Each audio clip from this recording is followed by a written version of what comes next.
এই যে আমার পিছনে দেখতেছেন ধান কাটার মেশিন, আল্লাহ তাআলা প্রত্যেকটা কৃষক ভাই বোনদেরকে তাদের পরিশ্রম, সেই পরিশ্রমের ফল ঘরে আনার তৌফিক দান করুন। দেখতে দেখতে চলে আসলো আবার সেই সোনালি ফসল কাটার সময়। সোনালি ফসলের জন্য মানুষ অনেক চেষ্টা, অনেক পরিশ্রম করেছে, অনেক যত্ন করেছে। সেই সোনালি ফসল থেকে মানুষের রিজিকের ফয়সালা হয়ে গেছে। রোপণ করেছিল অনেক আগে, যত্ন করেছিল অনেক দিন, অনেক রাত, পরিশ্রম করেছিল অনেকটা সময়।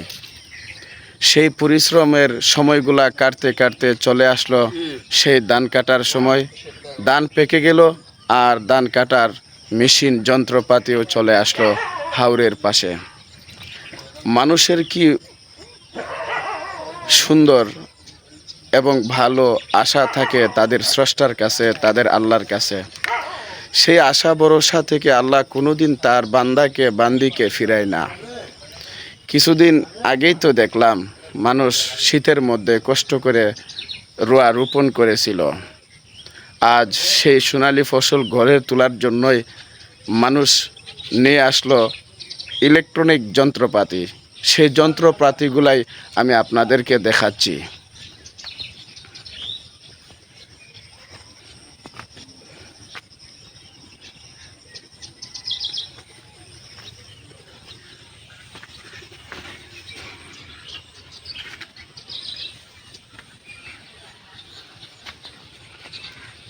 এই যে আমার পিছনে যে দেখতেছেন সেগুলাই হলো ধান কাটার মেশিন।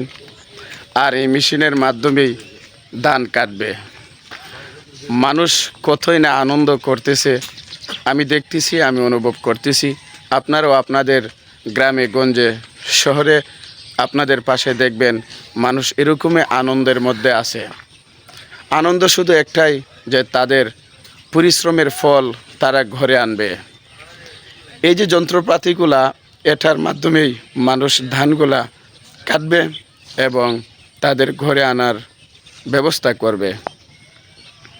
আল্লাহ তাআলা প্রত্যেকটা কৃষক ভাই বোনকে পরিশ্রমের ফল ঘরে সুন্দরভাবে আনার জন্য তৌফিক দান করুন।